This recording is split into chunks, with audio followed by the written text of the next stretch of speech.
কর্ণাটরাজ ব্রাহ্মণবেশী কালিদাসকে বললেন, আপনার কবিতা শুনে আমি বা আমার সভাসদবর্গ যদি সন্তুষ্ট হই, তাহলে কি রকম পুরস্কার প্রত্যাশা করেন ব্রাহ্মণ? তখন তিরস্কারের সুরে কালিদাস একটি শ্লোক বললেন, হে রাজন, মূল্য দিবার আশঙ্কায় আপনি বিমুখ হবেন না। আমার অমৃত স্নিগ্ধ শ্লোকগুলি আপনি শ্রবণ করুন। वर्णन्ते कति भूधराम्बुद नदी भूगोल वृन्दाटवी झञ्झा मारुत चन्द्र चन्दन गणास्तेभ्य কিমাপ্তং মায়া। আমি তো আপনার কাছে কোনো মূল্য বা পুরস্কারের প্রত্যাশা করিনি। এই যে শত শত পর্বত, নদী, মেঘ, মৃত্তিকা, অরণ্য, ঝঞ্ঝা, সমুদ্র, চন্দ্র প্রভৃতির নানা বর্ণনা আমি করেছি, তারা আমায় কি দিয়েছে বলুন? আরও একটি কবিতা শুনিয়ে জানালেন, হে রাজন, আমি জানি একজন কবির আবির্ভাব হয়েছে পদ্ম থেকে, আর একজন পুলিন, আর তৃতীয় জনের হয়েছে বল্মীক থেকে। তাঁরা ত্রিভুবনের গুরু, আমি তাঁদের দাসানুদাস কালিদাস। রাজা এবং সভাসদবর্গ সকলেই কলহাস্যে অভিনন্দন জানালেন কালিদাসকে। অন্ধকার নেমে এলো বলবনের মুখে। উজ্জয়িনীর মহাকবি আপন খ্যাতিকে অক্ষুণ্ণ রেখে ফিরে এলেন উজ্জয়িনীতে। চতুর্বেদীজি গল্পটি বলে মন্তব্য করলেন, বুঝলেন, আমি ওই বলবনের মতোই সুপণ্ডিত আর কি। হো হো করে হাসিতে ফেটে পড়লেন।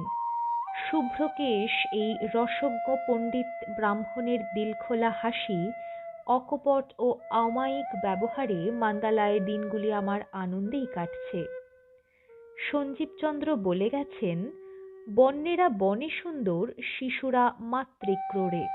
খাঁটি কথা। তবে মানুষ বৃদ্ধ হলেও তাকে সুন্দর দেখায়। শুভ্রকেশ বৃদ্ধের চোখে ও হাসিতে ফুটে ওঠে শিশুর সরল্য, আর মনে জাগে অনাবিল রসবোধ। আমি এখন মান্দালাতে নিজে নিজেই ঘুরে বেড়াই। শোভানন্দ ও সূর্যনারায়ণজি যে যার জপতপে ব্যস্ত।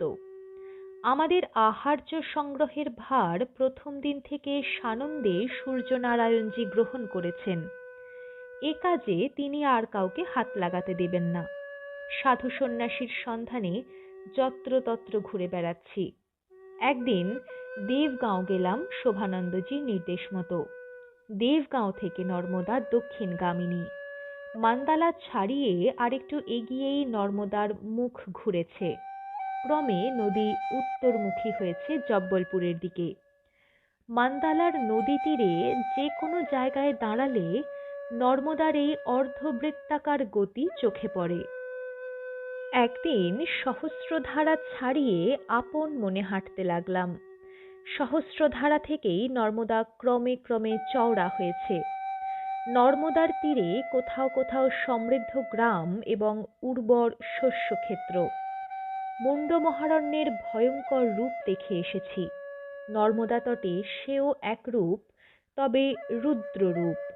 কিন্তু এখানে নর্মদার যে রূপ, তা চোখে পড়েছে কল্যাণী রূপ হিসাবে। শান্ত শ্রীমণ্ডিত গোঁড় ও হিন্দু পল্লীতে সুখী ও সচ্ছল পরিবারের আভাস চোখে পড়েছে। হাঁটতে হাঁটতে অনেকটা দূর চলে গেছিলাম, এবার ফিরতে হবে। মাঠে গমের ক্ষেতে কাজ করছিল একজন লোক। সহস্রধারা পৌঁছবার কোনো সংক্ষিপ্ত শর্টকাট রাস্তা আছে কিনা জিজ্ঞাসা করায় সে কোনাকুনি একটা রাস্তা দেখিয়ে দিল। সেই রাস্তা দিয়ে গাছপালায় ঘেরা একটা চমৎকার স্থানে এসে পৌঁছলাম, যেন একটা উপবন বা তপবন। সহস্রধারা জলপ্রপাতের গর্জন শোনা যাচ্ছে। একটি ছোট মন্দির আর তার সংলগ্ন বড় বড় কুটির। মন্দিরের পিছন দিকের রাস্তা দিয়ে হাঁটতে হাঁটতে কানে এলো, इसलिए हम क्या कहूँ, दरिया जी का जादू टोना देखने से तुम्हारा क्या फायदा होगा। अपना साधन में लगे रहो। नर्मदा माई का कृपा होने से तुम्हारा दृष्टि खुल जाएगा। माता पिता का रजोवीर्य से जैसा मनुष्य देह बनती है, ऐसे ही गुरु का तेज से इसी देह का अंदर दिव्य देह बन जाएगी। जादू टोना वो अमल पदार्थ है। কথা শুনে চমকে উঠলাম। সারা নর্মদা তীর্থ জুড়ে যে মহাপুরুষ সর্বজনবন্দিত, এই প্রথম একজনের মুখে সেই দরিয়াজির অলৌকিক সিদ্ধি সম্বন্ধে কটাক্ষ করতে দেখলাম। আবার কানে এলো, ইসলিয়ে হাম ক্যা কাহুঁ, স্মৃতির মণিকোঠায় যেন বিজলি খেলল। এ তো আমার সবচেয়ে প্রিয় সাধু জব্বলপুরের সেই সুমের দাসজি। সামনের দিকে ঘুরে আমি আশ্রমে ঢুকে পড়লাম। আমাকে দেখতে পেয়ে সুমের দাসজি দৌড়ে এসে জড়িয়ে ধরলেন। আমি যখন তার প্রথম দেখা পাই, তখন বাবাই আমাকে নর্মদায় পাঠিয়েছিলেন। আজ আমি পিতৃহীন। আমার এই দুর্ভাগ্যের কথা শুনে তিনি গায়ে মাথায় হাত বুলিয়ে সান্ত্বনা দিতে লাগলেন। তার স্নেহের স্পর্শে আমার চোখে বাঁধ ভাঙা অশ্রুর ঢল নামল। কিছুক্ষণ পরে শান্ত হয়ে তাকে জানালাম বাবার অন্তিম আদেশ, নর্মদা পরিক্রমা করতে হবে, তাই বেরিয়ে পড়েছি। তিনি বলতে লাগলেন, বহুত আচ্ছা, আজ আপ ইধারই ভোজন করেন।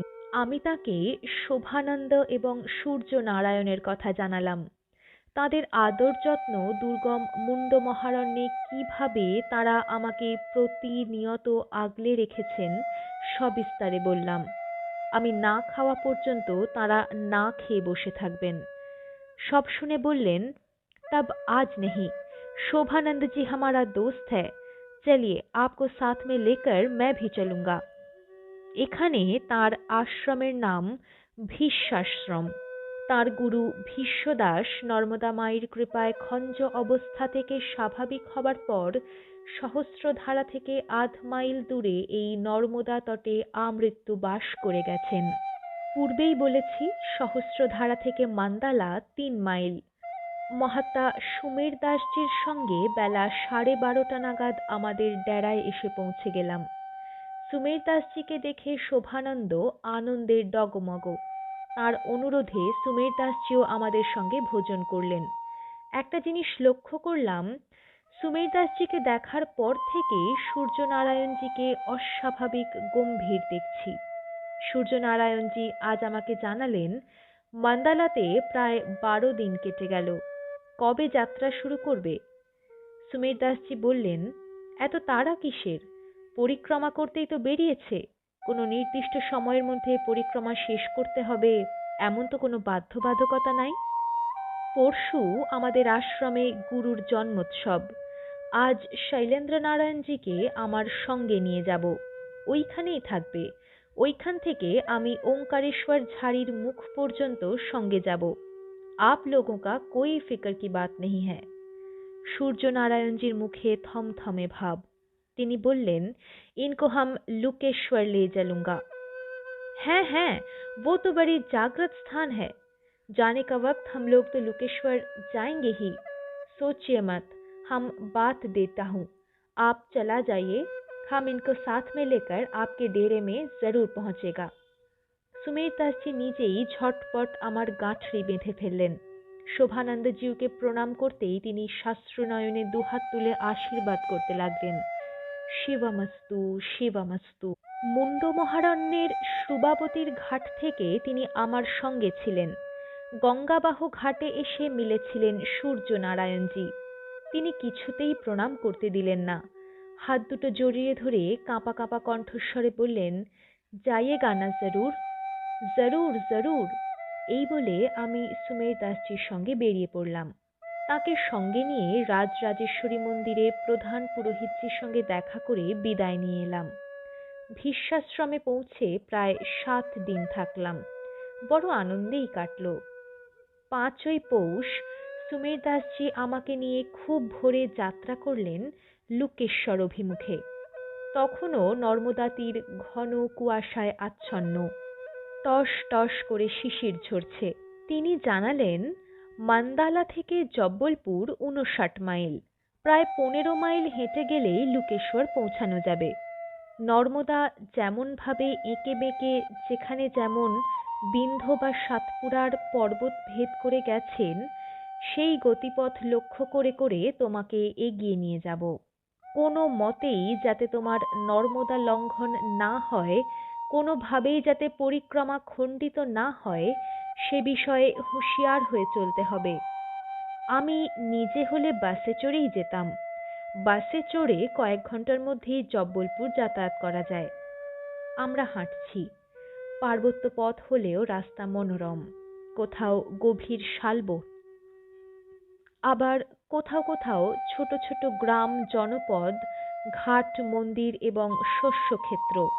দুধারেই সাতপুরার পার্বত্য অঞ্চল।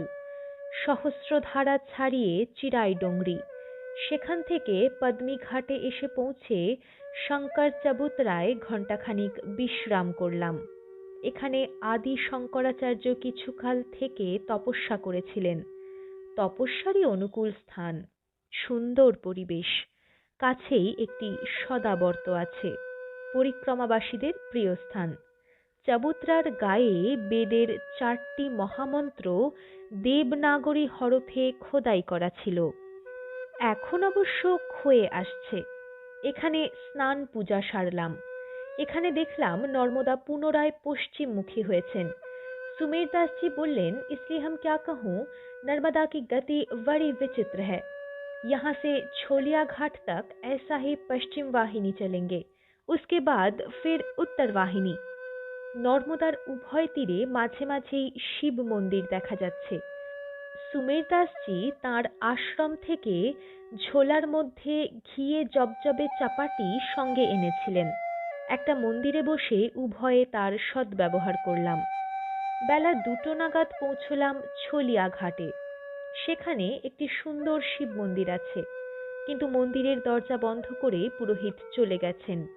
सुमेर दास जी बोलें, इसलिए हम क्या कहूँ, आपके पिताजी ने बताया ना, प्रणाम भी पूजा है। चलिए मंदिर के दरवाजे पर प्रणाम करके चले जाएंगे। শুনলাম মন্দিরের পুরোহিত মশাইয়ের বাড়ি কাছেই, কিন্তু তাঁকে আর অসময়ে বিরক্ত করতে ইচ্ছা হলো না। ছলিয়া ঘাটকে খুব সমৃদ্ধ অঞ্চল বলে মনে হলো। বহু লোকজনের বাস, কয়েকটা একতলা দোতলা পাকা বাড়ি এবং শস্যের গোলা দেখতে পেলাম। যাই হোক, সুমের দাসজির তাড়ায় এখানে আমার শিব দেখা হলো না। এখানে নর্মদা আবার উত্তরমুখী হয়েছেন। আবার হাঁটা শুরু করলাম। সুমের দাসজি বললেন, পরিক্রমার নিয়ম হলো নর্মদাকে চোখে চোখে রেখে হাঁটতে হবে। কখন কোন দিকে যাচ্ছি, উত্তর, দক্ষিণ, পূর্ব না পশ্চিম, তা দেখার প্রয়োজন নাই। কারণ নর্মদা তো বরাবর একটা বিশেষ দিক দিয়ে যাচ্ছেন না। ঘণ্টাখানিক হাঁটার পরেই সুমের দাসজি দূর থেকেই নর্মদা তটের অপর পারে এক বিশাল শিবল মন্দির দেখালেন। বললেন, ওই মন্দিরে নন্দিকেশ্বর শিবজি বিরাজিত। ওই নন্দিকেশ্বর হতেই জব্বলপুর জেলা শুরু। বিপরীত তটে লুকেশ্বর। লুকেশ্বর ও নন্দিকেশ্বর নর্মদা তটের 2 প্রসিদ্ধ তীর্থ। আমাদের গন্তব্যস্থল লুকেশ্বর। সেখানে নদীর প্রবল স্রোতের মধ্যে মহাজাগ্রত মণিময় জ্যোতির্লিঙ্গ আছেন, লোকচক্ষুর অগোচর। নন্দিকেশ্বর শিবও এখন তুমি দেখতে পাবে না। মন্দিরের দিকে তাকিয়ে তাঁর উদ্দেশ্যে প্রণাম করো। এখন গেলে নর্মদা অতিক্রম করে যেতে হবে, তাতে পরিক্রমা খণ্ডিত হবে। रेवा संगम से लौटने का वक्त इनको दर्शन कर लीजिएगा।